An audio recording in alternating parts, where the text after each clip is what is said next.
नमस्कार दोस्तों, मेरा नाम है विजय कुमार। आप देख रहे हैं कॉमिक्स पिटारा चैनल को। तो चलिए दोस्तों, राज कॉमिक्स में तलवार के धनी महाबली भोकाल की शानदार कॉमिक्स को शुरू करते हैं, जिसका नाम है 7 सवाल। आप देख सकते हैं इसका कवर पृष्ठ, जो कि कुछ इस तरह का है। तो चलिए इसकी शानदार स्टोरी को हम शुरू करते हैं। भोकाल अपनी माँ के हत्यारे को खोजने के लिए तिलस्मी ओलंपाक में भाग लेने पहुंचा। परिलोक का वो परा जिसने कभी सपने में भी नहीं सोचा था कि एक दिन उसे अपने वचन की डोर में बंध कर हमेशा के लिए पृथ्वी पर ही रहना होगा। और पृथ्वी पर जहां भोकाल को चाहने वाले बहुत हैं, तो वहीं उसे मिटाने की इच्छा रखने वालों की भी कमी नहीं है। भोकाल को मिटाने की इच्छा रखने वालों में से ही एक है दुर्गमा। और दुर्गमा को तो आप सब जानते ही हैं कि ब्रह्मांड के दुर्गम से दुर्गम स्थान पर पहुंच जाना मेरे बाएं हाथ का खेल ही नहीं, बल्कि मेरा जुनून भी है। परंतु इस जुनून से बढ़कर भी एक चीज है दुर्गमा के मस्तिष्क में, और वो ये कि मुझे ब्रह्मांड का सबसे बड़ा महाबली बनना है। नहीं बन सकता, मैं ब्रह्मांड का सबसे बड़ा महाबली नहीं बन सकता। इस पद पर तो भोकाल बैठा है। जब तक भोकाल है तब तक मेरी महाबली बनने की ये परम इच्छा कभी पूरी नहीं हो सकती। परंतु मुझे नहीं लगता कि अब भोकाल रहेगा, क्योंकि उसे समाप्त करने के लिए मैं अत्यंत दुर्गम लोक संकटा लोक से संकटा नामक एक ऐसी शक्ति को भोकाल से भिड़वाने लाया हूँ, जो कभी समाप्त नहीं होती बल्कि समाप्त करती है। संकटा को संकटा लोक से निकालने के लिए मुझे बहुत से पापड़ बेलने पड़े, परंतु अंततः मैं उसे क्रोधित करके अपने पीछे लगाकर यहाँ लाने में सफल हो गया। ओह भाग बेटा दुर्गमा, अपनी तारीफ करने के चक्कर में तो ये तो भूल ही गया कि अपने सैकड़ों संकटों के साथ संकटा तेरे पीछे है। तुझे उसके हाथ नहीं लगना, क्योंकि तेरा लक्ष्य उसके हाथ लगना नहीं, बल्कि संकटा को पीछे लगाए लगाए उस नगर में प्रवेश करना है जिसका नाम है विकास नगर, और जिसमें रहता है भोकाल। अपनी पत्नी तुरीन की आत्मा की शांति के लिए यज्ञ में आहुति डालिए महाबली। तुरीन, ओह तुरीन। तुरीन की यादों में खोते जा रहे भोकाल को वहां पहुंचे उस हरकारे की आवाज ने मानो नींद से जगाया। महाबली गजब हो गया। अचानक जाने कहां से आई सैकड़ों भयानक आकृतियों और पक्षियों ने नगर के आकाश को घेर लिया है। चलो मैं देखता हूं। अब भोकाल सब कुछ भूल चुका था। उसे याद था तो सिर्फ इतना कि उसे विकास नगर को बचाना है उस संकट से जो विकास नगर के आकाश में मौजूद था। लेकिन वास्तव में वो संकट विकास नगर के लिए नहीं, बल्कि दुर्गमा के लिए घातक था। तूने स्वयं को अत्यधिक सूक्ष्म बना लिया है दोस्त, परंतु तू संकटा की दृष्टि और उसके प्रकोप से नहीं बच सकता। मेरा उद्देश्य था कि मैं सूक्ष्म रूप धारण करके विकास नगर में छिप जाऊंगा, और संकटा मेरी खोज में सारे विकास नगर को तबाह करना आरंभ कर देगा। उस तबाही को रोकने भोकाल आएगा तो क्रोधित संकटा भोकाल को समाप्त कर डालेगा, परंतु ऐसा कुछ नहीं हुआ। संकटा ने मुझे इस सूक्ष्म रूप में भी ढूंढ लिया है और मुझ पर संकटों की वारिश कर रहा है। ये और इसके संकट तो विकास नगर का बाल विवाह नहीं कर रहे हैं। ये तो मुझे समाप्त कर डालेगा। मेरी ही योजना मुझ पर ही भारी पड़ रही है। हाय, किस बूढ़ी घड़ी में मैंने इस योजना पर कार्य करने की सोची थी। हाय मरा रे। कुछ कर, कुछ सोच दुर्गमा बेटे, नहीं तो तेरे प्राणों पर संकट आ जाएगा। एक उपाय है, एक ही उपाय है, और उस उपाय से ना मात्र मेरे प्राण बच जाएंगे, बल्कि वो भी हो जाएगा जो मैं चाहता हूं। मुझे एक बार फिर भागना होगा। दुर्गमा एक बार फिर संकटा से बचकर भाग खड़ा हुआ, जबकि इधर भोकाल भयंकर प्राणी और आकृतियां कभी इधर भागी जा रही है, कभी उधर। ऐसा लग रहा है जैसे वे किसी को ढूंढ रहे हैं और उसका पीछा कर रहे हैं। उन पर आक्रमण बुलवा दो महाबली। नहीं सेनापति जी, इन्होंने अभी तक हमें या नगर को कोई हानि नहीं पहुंचाई है। ऐसे में इन पर आक्रमण करना न्यायोचित नहीं है। परंतु अपने सैनिकों को हर समय सतर्क रहने के लिए अवश्य बोल दीजिए। किसी भी अप्रिय घटना से निपटने के लिए एकदम तैयार। टन। ओह! अचानक वातावरण में गूंजी उस आवाज ने भोकाल को सतर्क कर दिया, क्योंकि वो अखंडनाद की आवाज थी। टन। किसने बजाया अखंडनाद? किसी मेरी सहायता की आवश्यकता है। मुझे मुझे तुम्हारी सहायता की आवश्यकता है महाबली। दुर्गा माँ, तुमने अखंडनाद बजाया। तुम्हें मेरी सहायता की आवश्यकता है, मेरे परम शत्रु को। अब मैं आपका शत्रु नहीं हूं भोकाल भैया, पहले था। अब तो मैं अखंडनाद को बजाने वाला एक ऐसा फरियादी हूं जो अपने प्राणों की रक्षा के लिए आपकी शरण में आया हूं। भोकाल के पैरों में ही गिर गया दुर्गा माँ। मुझे आशा है कि आप मुझे अपनी शरण में ले लेंगे, अखंडनाद की ध्वनि का मान करेंगे, मेरी शत्रुता को किसी बालक की भूल समझकर मेरे प्राणों की रक्षा करेंगे। करेंगे ना? हाँ, अखंडनाद को बजाने वाले हर फरियादी की रक्षा करने के लिए मैं वचनबद्ध हूँ, फिर चाहे वो फरियादी मेरा शत्रु ही क्यों ना हो। बताओ दुर्गा माँ, तुम्हारे प्राण कौन लेना चाहता है? वो संकटा और उसके संकट। ओह! समाप्त कर दो इसे। रुक जाओ, कोई इसकी तरफ नहीं बढ़ेगा। अब ये मेरी शरण में है। ये उसे बचाना चाहता है, इसी भी इसके साथ मृत्यु की शरण में पहुंचा दो। संकटा के आदेश पर सैकड़ों संकट भोकाल की तरफ लपके। इसी के साथ भोकाल के शरीर में मानो तूफान समा गया। उसकी तलवार में बिजली भर गई। क्रोध ने संकटा को सूखे पत्ते की तरह कंपा डाला। तूने संकटा से टकराकर अच्छा नहीं किया। संकटा संकटों का सम्राट है। तू मेरे संकटों से बच नहीं पाएगा। वाओ! संकटा अपने संकटों के साथ भोकाल पर पिल पड़ा है। अब उसे मेरी कोई चिंता नहीं, यानी मेरे दोनों उद्देश्य सिद्ध हो गए। मेरे प्राण भी बच गए और संकटा भोकाल से टकरा भी चुका है। अब मेरी भलाई इसी में है कि मैं अपने प्राणों को लेकर भाग लूं। इस टकराव का परिणाम क्या होगा इसका पता मैं बाद में लगा लूंगा। बाद में क्या इसका परिणाम तो मुझे पहले से ही पता है। भोकाल संकटा के हाथों मारा जाएगा, क्योंकि संकटा तो मर ही नहीं सकता। सचमुच उस टकराव का परिणाम भोकाल की मौत के रूप में ही सामने आने वाला था। लेकिन क्या भोकाल की मौत इतनी आसान थी? नहीं, क्योंकि भोकाल के पास था एक चमत्कारी नाम, भोकाल। और उस नाम को पुकारने पर भोकाल के हाथ में आती थी वो तलवार जो प्रलयंकारी थी, संकटों की नाशक थी। अब तेरी बारी है। ओह, ये क्या? इसे तो चमत्कार कह सकता है, और इस चमत्कार का आधार यह है कि संकटा समाप्त होता नहीं, समाप्त करता है। और अब समाप्त मात्र तू ही नहीं, ये सारा नगर भी होगा। ओह! संकटा ने मुझ पर, अग्नि और नगर पर विशाल अग्नि गोले बरसाकर मुझे और सारे नगर को समाप्त करने के अपने अभियान का आरंभ कर दिया है।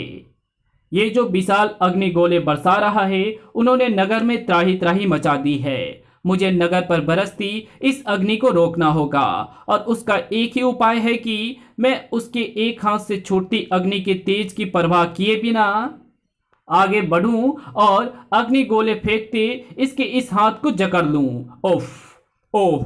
मेरे हाथ से अग्नि गोले वर्षा को रोककर तो इस नगर को मेरे संकट से बचाना चाहता है, लेकिन ऐसा करने से पहले ये तो सोच लेता कि मेरे हाथ से जो संकट छूट रहा है वो तुझे अपनी चपेट में ले सकता है। ओफ! अब इसके दूसरे हाथ से छूटते अग्नि गोले भी मेरे शरीर से टकरा रहे हैं। एक तो पहले ही मैं अपने पर होती उसके दूसरे हाथ की अग्नि वर्षा से परेशान हूं, ऊपर से ये अग्नि गोले। उफ! ये तो मुझे झुलसाए दे रहे हैं। मुझे ऐसा लग रहा है जैसे मेरा शरीर शीघ्र ही राख होकर गिर जाएगा। असहनीय पीड़ा ने भोकाल को जकड़ रखा था, लेकिन अभी भी सहन शक्ति का दामन नहीं छोड़ा था उसने।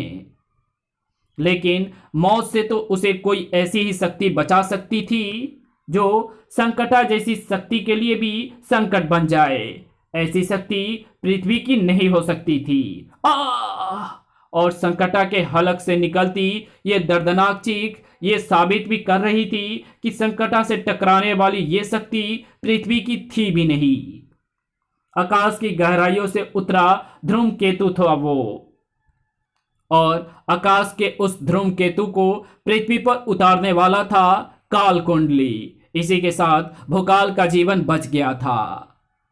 लेकिन प्रसन्न नहीं, चकित था भोकाल। काल कुंडली, तुमने बचाया मुझे। बचाना ही था। संकटा के भाग्य में तुरंत फुरंत धूमकेतु के टकराने का योग डालकर तुझे बचाना ही था। अगर मैं ऐसा नहीं करता तो संकटा तुझे मार डालता, और तेरे मरने के साथ ही मैं भी मर जाता, क्योंकि यमराज ने मेरी मृत्यु के योग को तेरी ही मृत्यु से जोड़ रखा है। और चूंकि इस योग को स्वयं मृत्यु के देवता ने जोड़ा है, इसलिए मैं काल कुंडली, किसी के भी योग को चुटकियों में बदल देने वाला, ग्रह नक्षत्र और सितारों को अपनी उंगलियों पर नचाने वाला, लाख चाहकर भी अपने भाग्य से जुड़ी तेरी मृत्यु को नहीं काट सकता।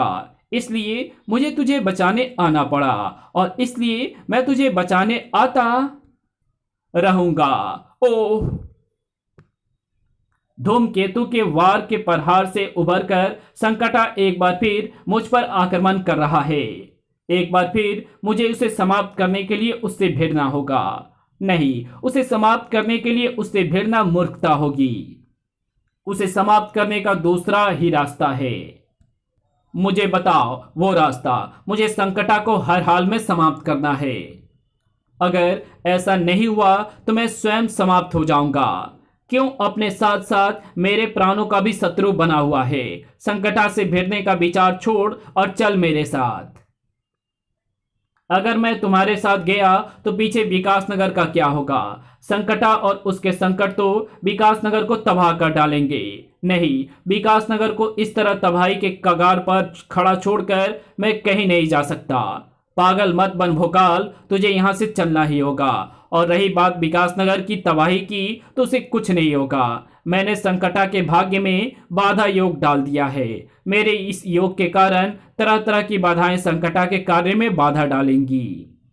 वो देख, संकटा के भाग्य में मेरे द्वारा लिखी बाधाएं उसके सामने आनी आरंभ भी हो गई है। जैसे ही वो एक बाधा से निपटेगा, वैसे ही उसके सामने दूसरी बाधा खड़ी हो जाएंगी। लेकिन वो शीघ्र ही मेरा बाधा योग से बाहर निकल जाएगा। समय बहुत कम है, और इस कम समय में तुझे संकटा की मृत्यु को लेकर आना होगा। संकटा की मृत्यु?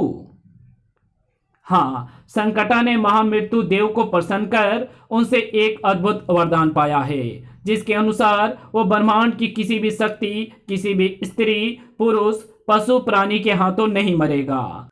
तो फिर मैं संकटा की मृत्यु को कहां से लाऊंगा? इतना उतावला ना बन, सब्र से सब कुछ सुनता रह। महामृत्यु देव ने संकटा को उसका इच्छित वरदान तो दे दिया, लेकिन साथ ही एक ऐसी दशा भी रखी जिसके रहते अगर संकटा अपने वरदान के बल पर ब्रह्मांड के लिए संकट बन जाए तो उसे समाप्त किया जा सके। और इसके लिए उन्होंने संकटा की इच्छा से उसकी मृत्यु का प्रबंध किया।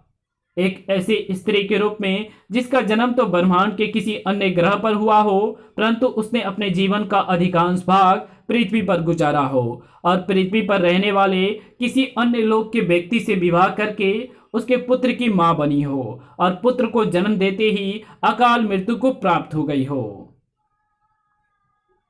महामृत्यु देव से ऐसी मृत्यु मांगकर संकटा ने बड़ा ही चालाकी भरा काम किया।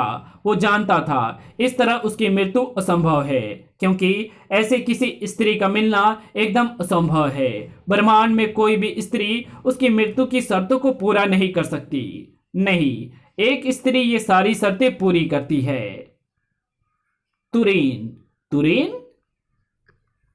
हाँ, तुरीन, जो मेरे प्यार और मानवता की रक्षा के लिए अपने ग्रह को सदा के लिए त्याग कर पृथ्वी पर आ बसी, जिसने मुझ जैसे परिलोक के परे से विवाह किया और मेरे पुत्र की मां बनते समय दुर्भाग्य का शिकार होकर अकाल मृत्यु की गोद में समा गई। ओह, तेरी कुंडली में लिखे इस योग को पढ़ने का तो मुझे कभी भी ख्याल नहीं आया। खैर, कुछ पल रुक, मैं अभी उसे पढ़ लेता हूँ। काल कुंडली तुरंत ही ध्यान मग्न हो गया। और फिर कुछ पलों बाद, सचमुच तेरी कुंडली में तो ऐसी स्त्री के योग के बारे में स्पष्ट लिखा है जो संकटा की मृत्यु बन सकती है। परंतु तुरीन तो मृत्यु को प्राप्त हो चुकी है। हाँ, लेकिन अकाल मृत्यु, असमय मरी है वो। मैंने उसकी कुंडली देखकर पता लगा लिया है कि उसका शरीर हेम प्रदेश में अभी भी उस स्थान पर पड़ा है जहां हेमराज नामक शैतान ने उसकी हत्या की थी, और उसकी आत्मा अभी भी भटक रही है। अगर तू उसकी आत्मा को ला सके तो ना तो मात्र तुरीन को जीवित कर लेगा, अपितु उसकी सहायता से संकटा को भी समाप्त कर लेगा। मुझे बताओ, कहाँ है तुरीन की आत्मा? मैं उसे वापस लेकर आऊंगा। ग्रहों और नक्षत्रों पर कड़ी दृष्टि रखते हुए मैं तुझे बता सकता हूं कि इस समय तुरीन की आत्मा मुझे 7वें आकाश पर दिखाई दे रही है। अगर तू तुरंत ही उसे लेने के लिए रवाना हो जाए तो 700 वर्ष के बाद भी तू उस तक पहुंच पाएगा। 700 वर्ष बाद? हाँ, इस समय जितनी दूर मुझे तुरीन की आत्मा दिखाई दे रही है, वहां के रास्ते को साधारण रूप से 700 वर्ष से पहले किसी भी दशा में तय नहीं किया जा सकता। तुमने साधारण रूप से कहा, क्या वहां पहुंचने का कोई विशेष रूप भी है? हाँ है। अगर मैं अपने ज्ञान की सहायता से नक्षत्रों और ग्रहों की सहायता लूं तो 700 वर्ष के इस समय को 7 दिन में पूरा किया जा सकता है। लेकिन इस तरह प्राण जाने के 100% अवसर हैं, क्योंकि इस रास्ते पर कब, कहां और कैसा संकट होगा इस बारे में मैं कतई नहीं जानता। विकास नगर और समस्त पृथ्वी को संकटा के संकट से बचाना है तो हमें इस संकट से जूझना ही होगा। हमें मतलब मुझे और तुम्हें। हाँ कालकुंडली, तुरीन की आत्मा को 7वें आकाश से वापस लाने के लिए तुम्हें भी मेरे साथ चलना होगा, क्योंकि ग्रहों नक्षत्रों को मात्र तुम ही अपने इशारे पर नचा सकते हो। इसलिए इस रास्ते पर मुझे तुम्हारी सहायता की आवश्यकता पड़ेगी, और मुझे आशा है कि तुम मेरी सहायता करने हेतु मेरे साथ चलने के लिए इनकार नहीं करोगे, क्योंकि एक तो मानवता की रक्षा करना तुम्हारा भी धर्म है, और तुम्हें ये कभी भी स्वीकार नहीं होगा कि मैं इस यात्रा को आराम करते ही मृत्यु को प्राप्त हो जाऊं। मृत्यु का भय दिखाकर तुम मुझे अपने साथ मृत्यु के मुंह में खींच कर ले जाना चाहते हो। नहीं, निवेदन करके, हाथ जोड़कर, पृथ्वी और मानवता की रक्षा के लिए कालकुंडली जैसे व्यक्ति के सामने हाथ जोड़ दिए उस महाबली ने। और ये कालकुंडली के लिए घमंड से फूलकर कुप्पा हो जाने वाली बात थी। विश्व का सबसे बड़ा महाबली मेरे सामने हाथ जोड़कर मुझसे अपने साथ चलने की भीख मांग रहा है। जा, कालकुंडली ने तुझे ये भीख दी। कालकुंडली तेरे साथ जाएगा, चलने के लिए तैयार हो जा। कालकुंडली की आंखों के तेवर बदलें, उसके साथ विशिष्ट अंदाज में, उसके हाथ विशिष्ट अंदाज में घूमे, और इसी के साथ मानो आकाश में कोई जलजला आ गया, गर्र कड़क, और एक क्षण बाद ही मैंने धूमकेतु को एक बार फिर पृथ्वी पर आने के लिए विवश कर दिया है। तैयार हो जा भोकाल, हमें उसी पर सवार होना है। ओह उफ। कालकुंडली और भोकाल की सोच से बहुत पहले ही धूमकेतु उन तक आ पहुंचा था। पहला दिन, पहला आकाश, पहला सवाल। एक भीषण विस्फोट ने इस रहस्यमयी और विचित्र स्थान की निस्तब्धता को बड़ुम, और इन दो मानव कृतियों ने इस स्थान की निर्जनता को भंग किया।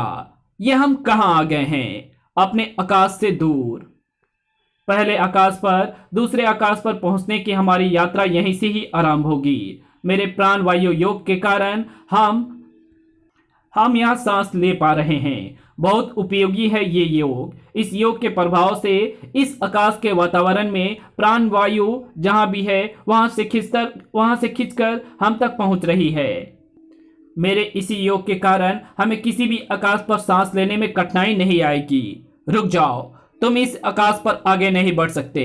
इस कहानी को यहीं समाप्त करते हैं। इसके आगे कहानी पढ़ेंगे इसके पार्ट 2 में, तो मिलते हैं इसके दूसरे पार्ट में। तब तक के लिए बाय। वीडियो अच्छी लगी तो इस वीडियो को लाइक, शेयर, कमेंट जरूर कर देना। चैनल पर नए तो चैनल को सब्सक्राइब कर बेल आइकन को जरूर प्रेस कर देना। Thanks for watching my videos.